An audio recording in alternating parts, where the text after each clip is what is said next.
I think they're proud that I've invented this new type of light source, and a number of my kids are actually my inspiration for this. Arguments that I've had with my sons sometimes, or we get into, what is the best thing for the world, and what is the best way that we can help each other, and so I've changed my thinking somewhat by through my family actually pushing me to make things to make the world a better place, and I think we have the ability to do that.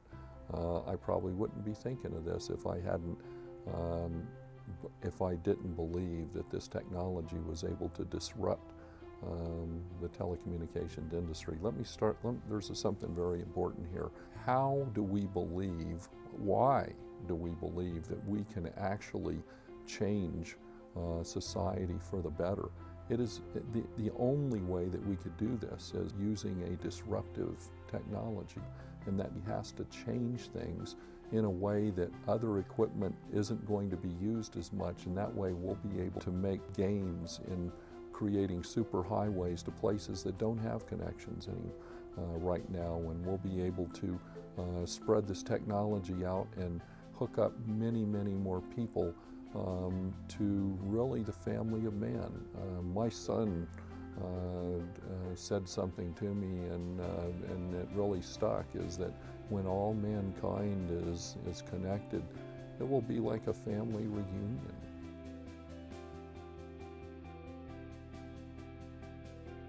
Optipulse is a company, a startup company, that has invented a new type of light source, and this new type of light source is basically tens of tiny lasers that are on a chip the size of the head of a pin, and it has enough optical energy in it to send a beam of light, and with it very, very high-speed data. So that technology is so much faster and cheaper and lower energy usage than the current wireless technology that it will disrupt the industry.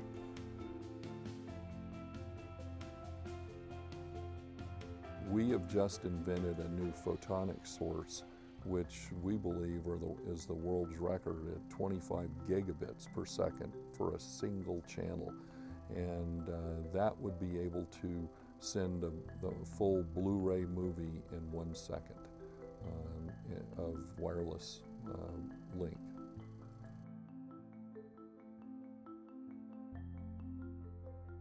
Currently, data is distributed through towers, and these are called small cell towers. You've probably seen them located in your neighborhood somewhere. These small cell towers have to communicate with each other, and unless you dig up all of the streets between these things, which are very expensive, you have to hook them up with a wireless technology.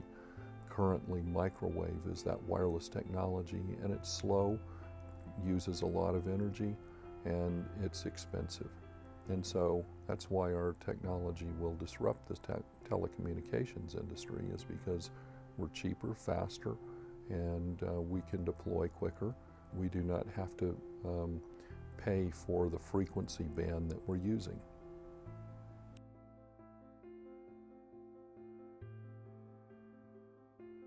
You have a light source that turns on and off, and that's the exact same thing that happens in the data center to fiber optic cables. Is you have a light source that turns on and off and flows down this fiber optic source to wherever it goes. Ours is just as fast as those, except we don't need that cable anymore.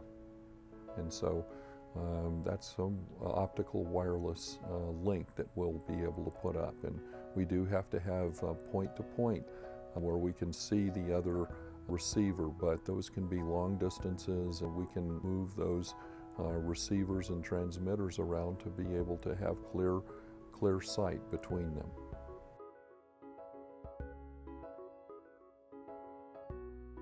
The good news about weather is that we've changed our photonics light source. This new type of light source spreads the power into a beam that's fairly wide. And so that beam, if you cover it with many, say, snowflakes or rain, or just so long as you're not cutting off the entire beam, you're still getting data. So at any point in time, weather really isn't affecting it, because there's many places where there might be particles in front of the beam, but some of the beam is getting through, and that still allows us to get a good signal.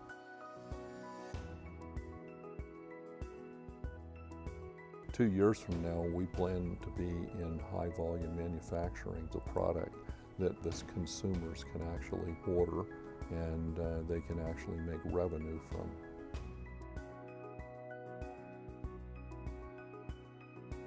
Optipulse believes that using our technology, we're able to span longer distances for cheaper prices, and we'll be able to actually use public financing to make superhighways into places that are currently not connected and really need to be connected.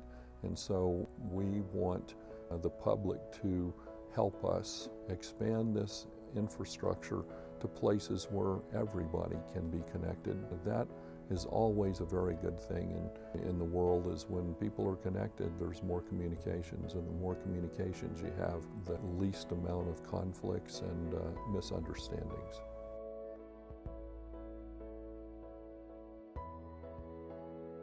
Mankind's greatest achievements have always been an advancement in communications. And just as the stone tablet is recorded information and allowed business, or the printing press has allowed many people to have knowledge, or the telephone or the radio or the TV, all of these advancements in communications have helped society. And I found that this new invention is able to change the communications industry in a way that could now enable many, many more people to be connected. And right now there's a digital divide between people that are connected and have very fast connections, and those that really don't have fast connections or aren't connected at all.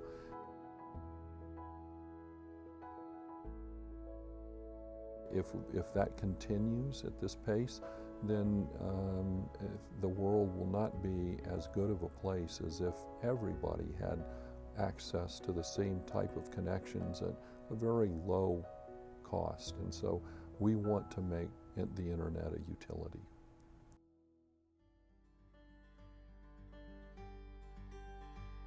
Companies that own the equipment control who gets it, how much they pay for it, and how fast that is. That is the current state, and unless we change that, then we don't have a chance to really change society for the better. And so that's why I use disrupt. I want to disrupt that model. It's actually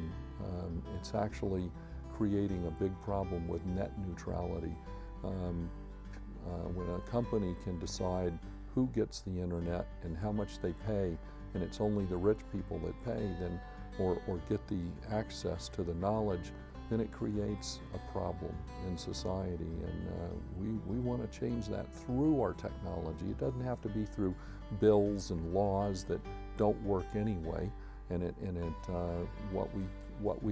only way we can do that is through a technology that is so fast, so cheap, so powerful that when we distribute it, we can distribute it in a new way that isn't based on how much we can get for it and how rich certain people can be in order to control it. We want the public to control it, and that's why we're coming to you, to the public, to ask you to please invest in this, control this technology in order to protect it from that happening where only a few will control it and they'll tell who gets the fast speeds. We want the public to be able to determine that. And I think that's the best thing I could do as the owner of this technology, is put it into the public's hands.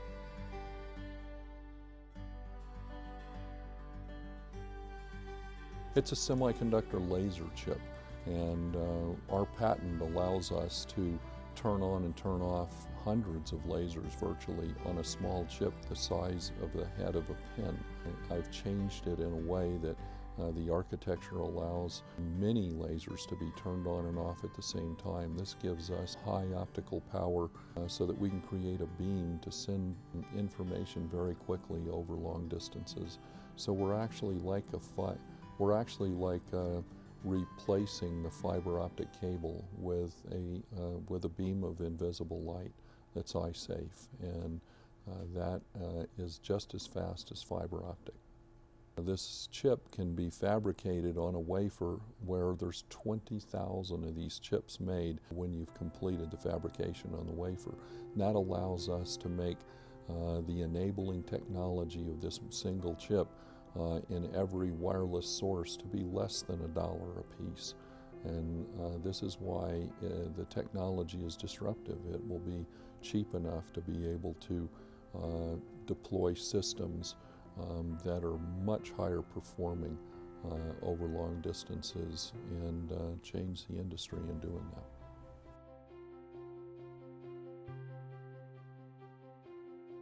Basically, microwaves are our competition, and microwaves have been sending wireless data for quite a while, and that's currently what the market is using for wireless data. And so to send wireless data right now, they have a microwave source that is aimed at a receiver somewhere off in the distance, and that microwave source is spreading microwaves through the air and is being received somewhere off into the distance. It uses more energy than we use, and it does create problems for some sensitive people that are near microwaves. So microwaves are viewed by many as an issue and a problem. Obviously, they heat things up. How much are microwaves used? There's a lot of microwave systems being used in the world right now to send data. We propose to replace them with our technology, and our technology is virtually an invisible light beam, and it uses much less energy, and we do not believe it hurts the environment as much as microwaves. It's about the same power density as what's coming out of the remote control going to the TV. It's a very similar power density, which is also eye safe.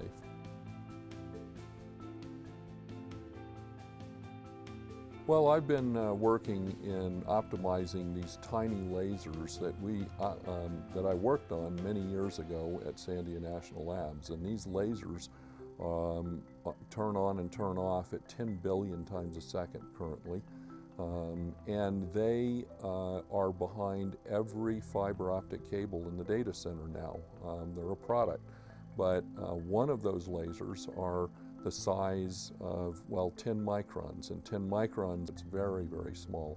We can fit 100 of those lasers on a chip that's the size of a head of a pin, straight pin. And so what this does is allow us to turn on and turn off a new type of light source. When we turn all these lasers on and off at the same exact time, we're able to send ones and zeros out over a high-powered beam, and that beam is invisible and it's eye safe because it's spread out. And now, because the beam is spread out, weather doesn't affect it. So rain and snow can fall into that beam, and it doesn't matter because there's still parts of that beam getting through and sending that data.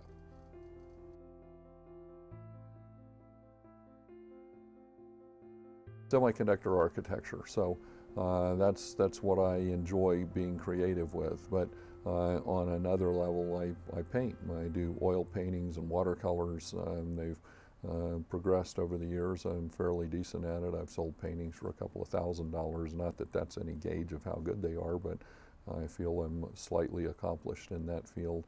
I've been an artist most of my life, but it's more of the creative thinking that allows me to do things technical, and also it allows me to understand problems so that they can be solved with creative solutions, and that's what I tend to gravitate toward.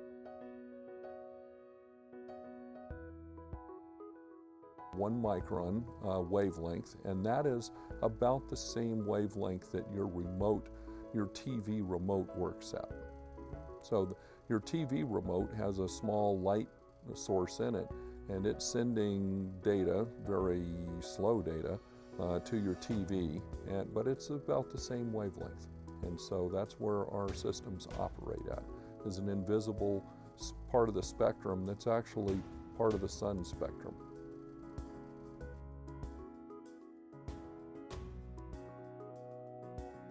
The digital currency is so much more valuable for seeing the big picture and getting resources that aren't dependent on who gets what and what part, but everybody gets the same part, and everybody sees the value in the resources, and the resources are used in the proper way with transparency, and we're able to build and develop technologies that can matter, can do things, and they can accomplish.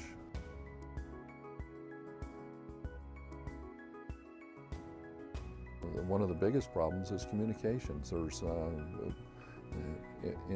anywhere where man can't communicate, there is people that can tell them things that are wrong. And just like in North Korea, the people don't understand what's right and what's wrong because information is kept from people. And when you can divvy up who gets what information, it becomes a real problem. And that's what Optipulse's mission is to disrupt that thinking that is prevalent in today's world economics. And the way that the world economics is right now is our society is advancing because of all the incredible technology that we have, but unfortunately it's leaving a lot of people behind, and is a direct result from people that take advantage of the technology and only provide it to people that can pay for it. So the best thing to do is to change things that we can bring many people that don't have connections, job opportunities, education, medical help. We'll be able to change the situation by using this incredible technology that will disrupt telecommunications. It will disrupt it because it'll be a whole new equipment set. And that whole new equipment set brings an opportunity with it to be able to distribute bandwidth and connectivity to people that need to bring the level up in their lives, or what their necessities. Things that are necessity are job opportunities, knowledge. Knowledge is a necessity, and it needs to be for the future. And so that's what we want to do at Optipulse.